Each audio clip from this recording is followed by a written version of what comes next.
Hi everyone, Radhe Radhe. In this video, we're going to be doing chapter 17, verse 16. This is extremely scary. It's put me in a very humble and pensive mood. It's made me feel like, oh my goodness, I've been messing up so much in life. Wow. Okay, so let's call out to Bhagwan Shri Krishna and really beg him. I need to really beg him for help in improving. Yeah. Om Namo Bhagavate Vasudevaya. Om Namo Bhagavate Vasudevaya. Om Namo Bhagavate Vasudevaya. Dear Bhagwan Shri Krishna, please help us understand this thing. He's talking about austerity of the mind here. So Bhagwan Shri Krishna, please help us understand how to have austerity of the mind and how to be in sattva mode, because I'm so far from it. Please help us understand. Please give us glimpses and please give us mercy so that we can really come to you. Okay, let's sing the verse together.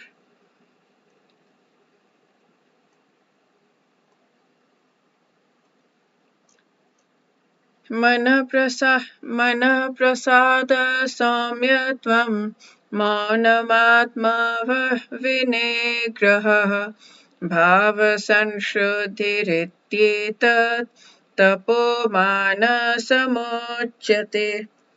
So again, here there is the tapo word, tapasya, which means like heat, to have austerity of what? Of manasam, of the um, mind. And satisfaction, simplicity, gravity, self-control, and purification of one's existence are the austerities of the mind.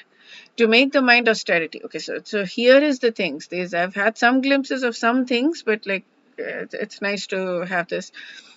When we are in ego mode, when we are wanting something from others, when we want other people, something from others means either it could be a physical thing, but that's a very base level thing. Mostly we want approval of others, or we want other people to like us or give us value us or give us something like that. So when we are wanting that from other people, then the way we are is not pure. Like we I can feel it in that moment that I'm wanting something from them and I'm acting very awkward and weird and unpleasant and whatever in that moment. So to make the mind austere is to detach it from sense gratification. That means sense gratification means ego gratification as well. That whole, like, I want to be the best and I want people to value me, that kind of thing is the most insidious thing, right? So it should be trained so that it's always doing good for others. Now this, I think, is the most powerful sentence ever. When we train it, when we see ourselves wanting to take from somebody, even in terms of like value, approval, or whatever, if we can switch it to be like, okay, what can I do for that person to make that person feel good? I mean, not make that person feel good in a material way, not make that person like happy, but what can I do to help the person in their spiritual growth or something, like in a way that is pleasing to them, not in a way that is hurtful for them. So um, when we do that, when we train, when we switch, then we go from being in our heads to being in service mode, which is what love is. Love is about wanting good of other people. It's about seeking happiness of the other person. It's about seeking growth and whatever for the other person. It's not about me. About me, of course, I need to grow myself and all that, but that's not, I mean, love, that relationship love that we're seeking to have for Krishna is about service to him, right? So love is service. When we're thinking about doing good for others, then in that moment we're not thinking about how to take from them and how to gain value from them. So the best training for the mind is gravity in thought. Now he uses the word gravity here. Gravity means in here is maunam. Maunam means silence. Maun in Hindi is silence, and Swami Mukundanand here uses maunam as silence here. So silence brings gravity, right? We're not speaking like all over, like we're not going all over the place. We're like silent and we're listening, we're observing, and we're trying to figure out, okay, what can we do? Where can I help? What can I do to help? So, to purify one's nature is to become Krishna conscious, and satisfaction of the mind can only be obtained by taking the mind away from thoughts of sense enjoyment. When we have these thoughts of sense enjoyment, we will not be satisfied, we cannot be happy, we cannot be loving, we cannot feel good about ourselves. This is so opposite. Rajbihari Prabhu had said that as well, that we want to keep chasing happiness, but happiness is and he was using happiness as not like spiritual happiness but material happiness. That when we're wanting material happiness of any kind and we're chasing that, we cannot become happy. The only way we can become happy is to serve. Instead of chasing happiness, he's saying chase gratitude, where we're feeling good for all the things that are good in our lives, that are like, we're feeling, switch from chasing happiness to being grateful.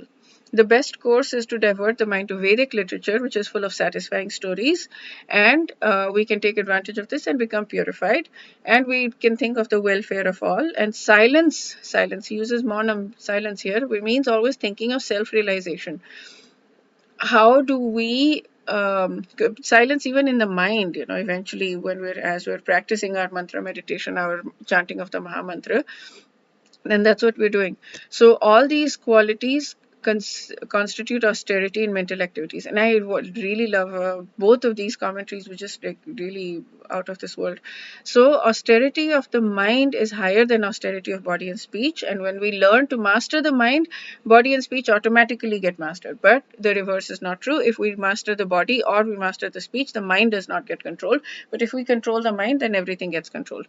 Now, what I really loved is, I mean, of course, the mind is a garden, and we should have good thoughts in our mind. That's there.